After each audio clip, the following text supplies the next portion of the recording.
Hey, this is Mark Henry, author of Dancing with Energy, Healing, Magic, and Mysticism, here to talk to you more about the occult and the paranormal. Well, today I'm going to be doing another book review on Magical Protection by Damon. But as always, I want to remind you that I have an attunement store, so if you are interested on upgrading your life, enhancing your magic, then check out my Etsy store on attunements. I recently released the St. Peter attunement, which is good for uncrossing, for connecting with the divine, and other things. Let's get started. Okay, so again, we're going to review Magical Protection. The subtitle is Defending Yourself Against Cursing, Bullies, Demonic Forces, Violence, Threats, and Psychic Attacks. So I will actually show that to you in a second, but let me explain. Damon Brand is one of the authors, and he's actually probably the biggest author of the Gallery of Magic series of books. So they've put out quite a bit. I know at least over 10. So if you are interested in that, you can certainly find that on Amazon. Now his books are, in the Gallery of Magic books in general, are very popular and sought after. Let me show you the book real quick.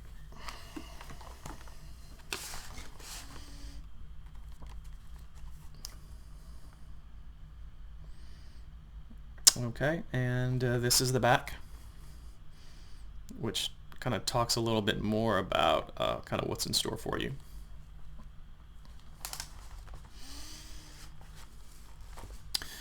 All right, so let's talk about what's actually inside of it. So it is like the last book that I reviewed.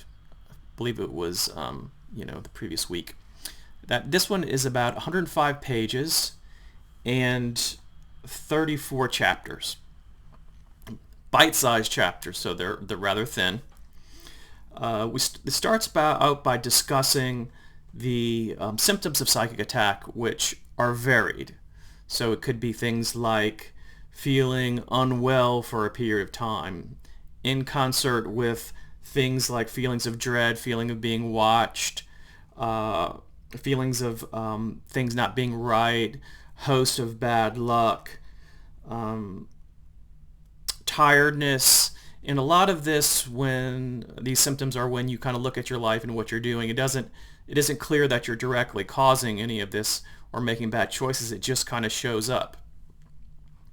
And I think that maybe some of this will show up for very short periods of time with people, but when it just gets there and kind of stays, and there really isn't a clear logical cause, then it could be the result of some type of psychic magical attack, maybe some sort of curse or something like that.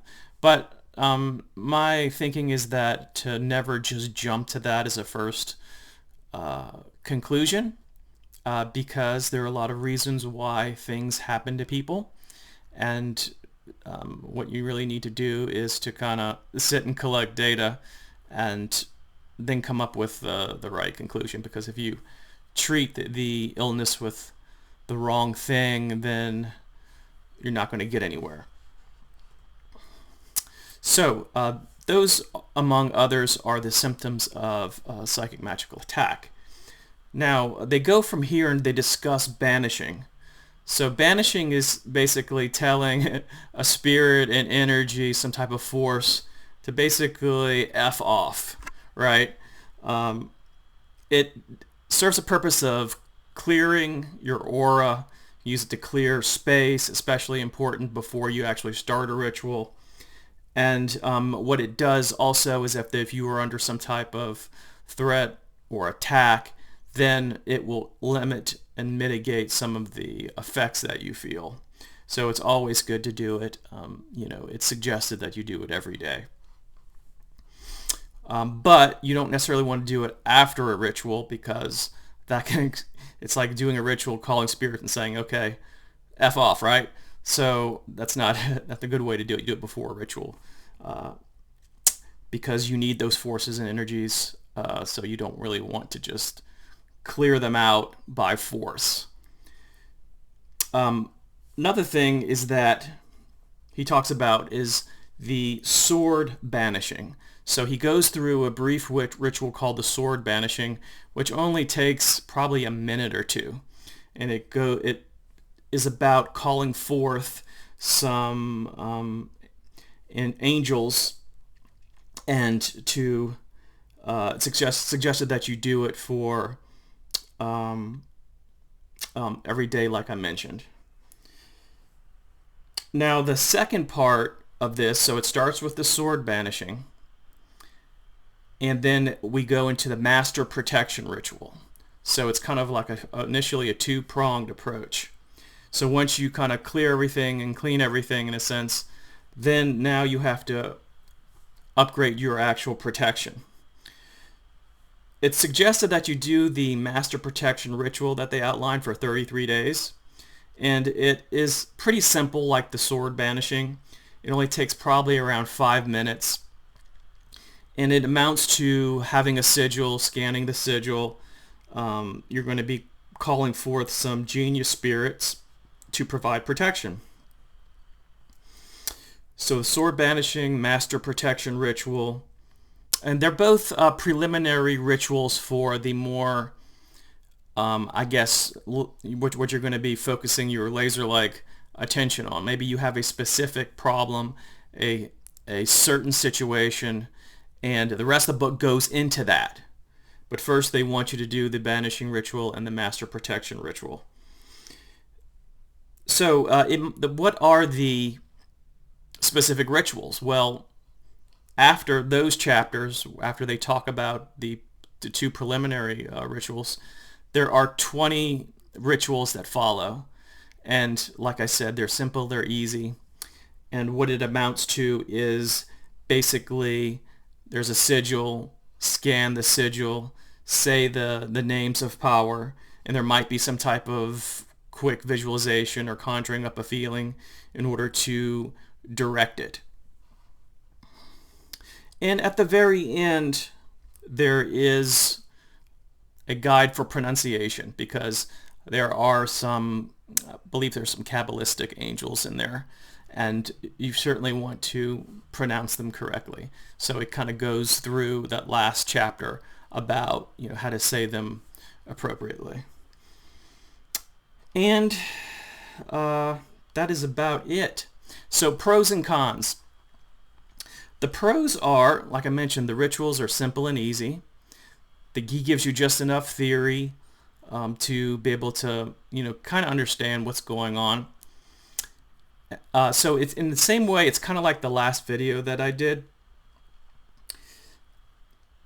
And like I mentioned, the book is kind of slender. It's, something you could probably read easily in an hour or two. Now the cons would be sort of the opposite of the pros, because certain people don't like that. They want to really digest and get into the theory of magical protection. They really want to get into the philosophy and understanding of these specific spirits, which the magical protection does not go into. Some people feel uncomfortable when they're summoning these spirits, and they don't have a large, I guess, body of work to help them understand. Now, the flip side is that sometimes there's just not a lot of information, or not enough information to satisfy your curiosity. Sometimes I get questions from people about things in the videos, and they may be books or ideas, and what they think that there is like tens of thousands of pages based on certain spirits and certain things, and sometimes they're just not. Part of being, I believe, being an occultist and trying magic and doing things is taking what you have, trying it, and developing your own knowledge. You certainly don't have to know and understand everything. In fact, that can actually get in your way, because then that could bias you towards these specific ideas and spirits, and sometimes the way that the universe works is that it helps provide you with a unique understanding, and you could actually short circuit your learning. So that is my 2 cents on that sort of thing. Okay, well, please subscribe and like. Check out the attunement store. I have about 80-something attunements.